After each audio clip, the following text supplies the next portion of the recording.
Hi గారు, welcome to our channel. ప్రస్తుతం మనతో పాటు దామ బాలాజీ గారు, సీనియర్ జర్నలిస్ట్, వారితో ఒకసారి మాట్లాడదాం. సార్ నమస్కారం. నమస్తే. సార్, కిరణ్ రాయల్ ఒక మహిళను వేధించారు, లక్ష్మి అనే మహిళను వేధించిన కేసులో ఒక కీలక పరిణామం చోటు చేసుకుంది సార్. ఎవరైతే లక్ష్మి అనే మహిళ ఆరోపణలు చేసిందో ఆమెని రాజస్థాన్ నుంచి పోలీసులు వచ్చి అరెస్ట్ చేయడం ఇప్పుడు సంచలనంగా మారింది.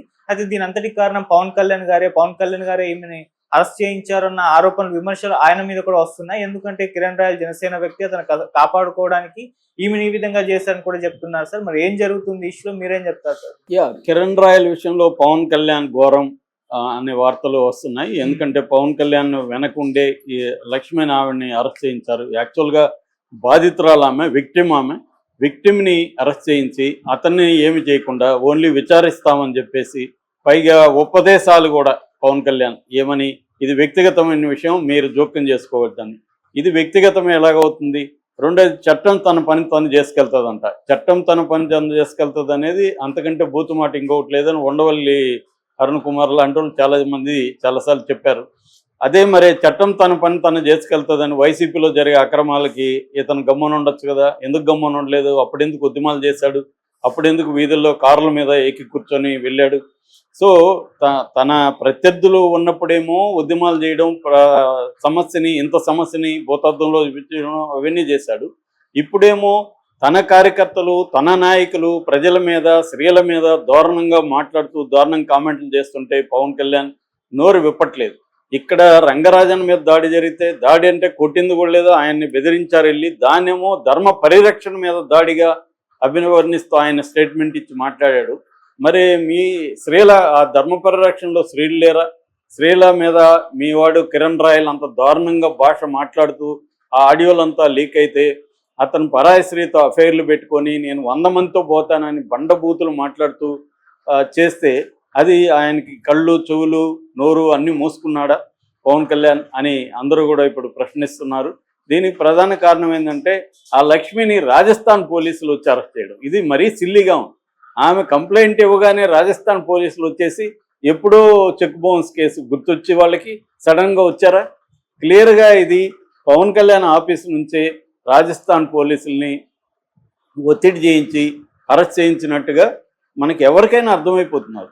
కామన్ సెన్స్, కొంచెం చిటికంత కామన్ సెన్స్ ఉన్నోడికి కూడా విషయం అర్థమైపోతుంది. ఎందుకంటే ఆమె బౌన్స్ చేసిందా, ఆమె ఆర్థిక మోసాలకు పాల్పడిందా అనేది పక్కన పెడతాం. ఆమె పాల్పడి ఉండొచ్చు, అది కోర్టులో తేలుతుంది.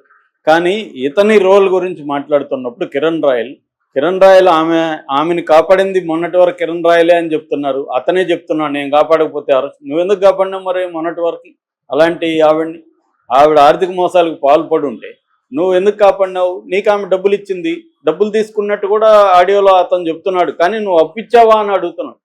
అప్పికపోతే ఎందుకు తీసుకున్నావు నువ్వు ఆమె దగ్గర డబ్బులు? ఎవరైనా నీ దగ్గర నేను ₹1 కోటి తీసుకుంటే తీసుకున్నప్పుడు ఇది అప్ప, నువ్వు ఫ్రీగా నాకు ఎందుకు ఇస్తావు అని అడుగుతాం కదా ఎవరైనా. ఇతను అవన్నీ తీసుకొని ఇప్పుడు నువ్వు అప్పిచ్చావా అని అడుగుతున్నాడు ఎదురుగా. నీ దగ్గర ఉందా అని అడుగుతున్నాడు తప్ప నేను తీసుకోలేదు అనట్లేదు ఎక్కడ కూడా. అంటే అప్పు ఇచ్చినట్టుగా నువ్వు రాసుకోలేదు కాబట్టి నేను ఎగ్గొడుతున్నాను అనేది ఆయన ఓపెన్ గానే చెప్తున్నాడు.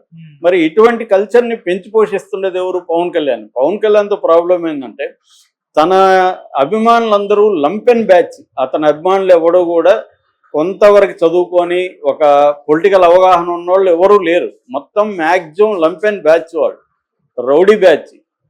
అటాక్ చేస్తారు, దారుణంగా ట్రోల్ చేస్తారు, అలాంటి బ్యాచ్ అతనికి ఉన్నారు. వాళ్ళని ఎప్పుడు ఇప్పటి వరకు అతను కంట్రోల్ చేయలేదు. వాళ్ళని కనీసం పొలిటికల్ పార్టీ కదా నీది, పొలిటికల్ పార్టీగా ఉన్నప్పుడు క్యాడర్ని పొలిటిసైజ్ చేయాలి, వాళ్ళని పొలిటికల్ క్లాసెస్ చెప్పాలి, పొలిటికల్ క్యాడర్గా మార్చాలి, వాళ్ళని ఒక ఆర్గనైజ్డ్గా మార్చాలి. అది చేయలేదు.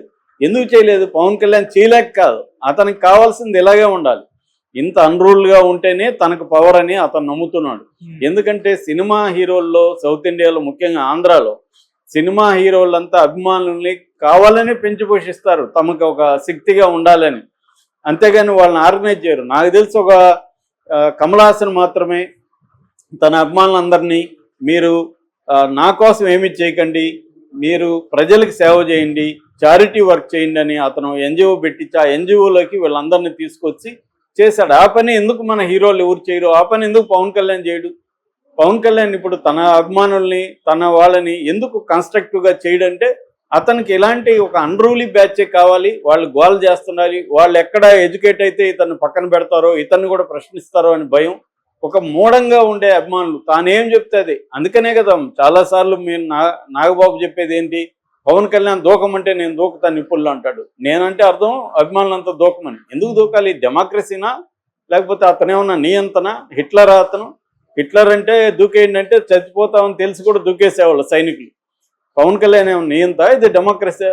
సో ఇలాంటి బోధించే వాళ్ళు ఉన్నంత వరకు కిరణ్ రాయల్లే ఉంటారు అన్ని చోట్ల. వాళ్ళకి పవర్ లేదు కాబట్టి ఇన్ని రోజులు సైలెంట్గా ఉన్నారు. ఇప్పుడు పవర్ వచ్చాక రెచ్చిపోయారు వాళ్ళు. కిరణ్ రాయల్ అదే కదా చెప్తున్నాడు, మా పవర్ రాని ఆగస్టు నుంచి నేను చూపిస్తా, ఎవడెవడు పోతాడో చూపిస్తాను, ఒక్కొక్కడిని వేసేస్తానని చెప్తున్నాడు. మరి అంత దారుణంగా అతను ప్రజల మీద, స్త్రీల మీద మాట్లాడుతుంటే, దాన్ని అంత నీట్గా క్లియర్గా వస్తుంటే కూడా ఇంకా ఏంటి అతని మీద ఇదేసేది? సరే అంతవరకు గమ్మున ఉన్నారా? లక్ష్మిని అరెస్ట్ చేయించడం అంటే ఇంకా దారుణం. ఇది వైసీపీ మీద వేసేస్తున్నారు. వైసీపీ చేసిందా? ఎవరైనా చేస్తారు. గతంలో మీరు ఉపయోగించుకోలేదా?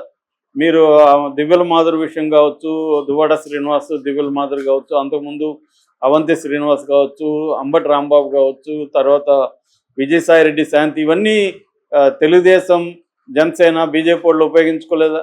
అలాగే మీద వచ్చినప్పుడు వాళ్ళు ఉపయోగించుకుంటారు. విషయం అది కాదు. వాళ్ళు ఉపయోగించుకున్నారు కాబట్టి మీవాడు శుద్ధపోస అయిపోడు కదా. మీవాడైతే క్లియర్గా తప్పు చేసినట్టు అందరికీ అర్థమైపోయింది. నిన్న కూడా ఒక విలేకరు తను అడుగుతున్నాడు, మా పక్కింటి ఆవిడ అంటూ పక్కింటి ఆవిడతో బెంగళూరు వెళ్ళి ఆమె నీకు ముద్దులు పెట్టి చైన్ గిఫ్ట్గా ఇస్తుందా పక్కింటి ఆవిడ నీకు? మరి మా పక్కింటి ఆవిడ ఊరు అలాగే మాకు ఇవ్వట్లేదే అని అతను అడుగుతుంటే నీళ్ళు నములుతున్నాడు ఇతను. సో పక్కింటి ఆవిడ నాకు సంబంధం లేదంటున్నాడు. ఆ వీడియో ఫేక్ అంటాడు మళ్ళీ. సో క్లియర్గా అతని మాటలు అవన్నీ కూడా వాస్తవమే, దాంట్లో ఏమీ ఫేక్ లేదు, అర్థమవుతుంది. అది మనకి మామూలుగా దానికేమీ ఫోరెన్సిక్ ల్యాబ్ అవసరం లేదు. మనకి టెక్నాలజీతో సంబంధం ఉన్నోళ్ళు ఏది ఫేక్ ఏది కాదని ఈజీగానే చెప్పేయగలరు. సో ఏఐతో నేను గత 5-6 ఏళ్ళ నుంచి ఏఐ వచ్చినప్పటి నుంచి వాడుతున్నాను. ఈ ఫేక్ వాయిస్లు ఇవన్నీ నాకు బాగా తెలుసు. అది క్లియర్గా అతని ఒరిజినల్ వాయిసే, అతనే చెప్తున్నాడు. అయినా కూడా పవన్ కళ్యాణ్ ఏమో ఇది వ్యక్తిగత విషయం, మీరు జోక్యం చేసుకోవద్దని అంటున్నాడు. మరి వ్యక్తిగత నీది మాట్లాడితే, నువ్వు మాట్లాడితే మాత్రం వ్యక్తిగత విషయం కాదు, నీ వాళ్ళ మీద మాట్లాడితే మాత్రం అది వ్యక్తిగత విషయం అని మాట్లాడడం. అన్నిటికంటే లక్ష్మిని ఇప్పుడు అరెస్ట్ చేయించడం మాత్రం చాలా దారుణమైన విషయం. ఎందుకంటే చెక్ బౌన్స్ కేసు అనేది మామూలు కేసు, అది 100 కేసులు సినిమా వాళ్ళ మీద ఉంటాయి. రామ్ గోపాల్ వర్మే అటాక్ మీద 400 చెక్కులు బౌన్స్లు అయినాయి. ఆయన్ని మరి 400 సార్లు అరెస్ట్ చేసి ఉండాలి, ఎందుకు అరెస్ట్ చేయలేదు? అలాగా బోల్డ్ మంది చెక్ బౌన్సుల కేసులు ఉంటాయి. చెక్ బౌన్సుల కేసులు అంతా రాజస్థాన్ నుంచి వచ్చి సడన్గా ఇప్పుడే వచ్చి గుర్తుకొచ్చి వాళ్ళకి అరెస్ట్ చేస్తారా? ఇది క్లియర్గా పవన్ కళ్యాణ్ ఆఫీసు నుంచి ప్రెజర్ చేయించే. ఎందుకంటే రాయలకు కూడా అంత రాయలు చెప్తే రాజస్థాన్ పోలీసులు వస్తారా? క్లియర్గా ఏంటంటే పవన్ కళ్యాణ్ ఆఫీస్ నుంచే రాజస్థాన్ వాళ్ళ మీద ప్రెజర్ చేయించి, ఎందుకంటే అక్కడ ఉండేది కూడా బీజేపీ గవర్నమెంట్ కాబట్టి వీళ్ళ మాట వింటారు. పవన్ కళ్యాణ్ చెప్తే ఇవాళ